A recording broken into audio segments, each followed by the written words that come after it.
বাস্তব জগতের স্বাভাবিক অনুভবের যোগাযোগের সূত্র ধরেই যেতে হবে সেই বিরাটের অনুভূতির পরমানন্দে।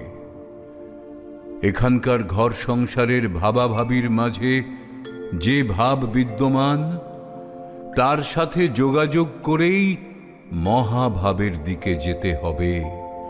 স্বাভাবিকভাবে পেয়েছি বলেই ইন্দ্রিয়গুলোর যে ক্ষমতা তা তুচ্ছ করার মতো নয়। এই বাহ্য ইন্দ্রিয়গুলোর মাধ্যমেই আমরা হামাগুড়ি দিয়ে দিয়ে সেই অপূর্ণকে পূর্ণ করার জন্য এগিয়ে যাচ্ছি সেই মহাভাবের দিকে। মহাশূন্যকে তো জানা যায় না, ধরা যায় না, বোঝা যায় না, কিন্তু অনুভূতির মাঝে প্রকৃতির বুঝে দৃশ্যে অদৃশ্যে যখন তাকাই, তখন এইটুকুই শুধু বুঝি যে ফাঁকা আকাশে এই যে কোটি কোটি চন্দ্র, সূর্য, গ্রহ, নক্ষত্র জ্বলছে, সবাই তারা গেয়ে চলেছে মহাশূন্যের সেই শেষ বিহীনের গান। এই জীবজগৎ যেভাবে এলো, এই বিশ্ব বিরাট অনাদি অনন্তকাল হতে তেজোময় ছিল। তেজ হতে সৃষ্ট হলো এই বিশ্ব ব্রহ্মাণ্ড। এই তেজ ছিল মহাশূন্যে ব্যাপ্ত।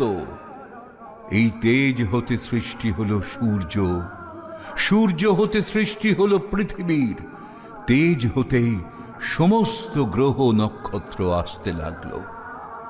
সুতরাং সূর্য হচ্ছে তেজের প্রতীক, চন্দ্র হচ্ছে তেজের প্রতীক, পৃথিবী হচ্ছে তেজের প্রতীক, সমস্ত গ্রহ নক্ষত্র তেজের প্রতীক। এই অনন্ত জীব জগতের প্রতিটি ধূলিকণা তেজের প্রতীক। সৃষ্টির আদিতে এই তেজই ছিল সমস্ত বিশ্বময়। এই অনন্ত বিশ্বের সবাই মহাশূন্যের ধ্যানে ব্যস্ত। এই জীবজগতের রূপই বিশ্বরূপ।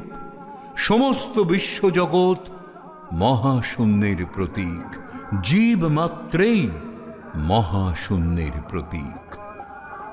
যে মহাশূন্য বা মহাশক্তি হতে অনন্ত বিশ্ব ব্রহ্মাণ্ড, যে মহাশক্তি হতে তেজের উদ্ভব, সেই একই তেজ হতে আবির্ভূত পৃথিবী। সমস্ত জীবে প্রাণের প্রদীপ জ্বালিয়ে রেখেছে সেই তেজ। জীব সেই মহা ধ্যানে ব্যস্ত রয়েছে, আবার সেই তেজেই বিরাজ করছে সমস্ত মহাশক্তি।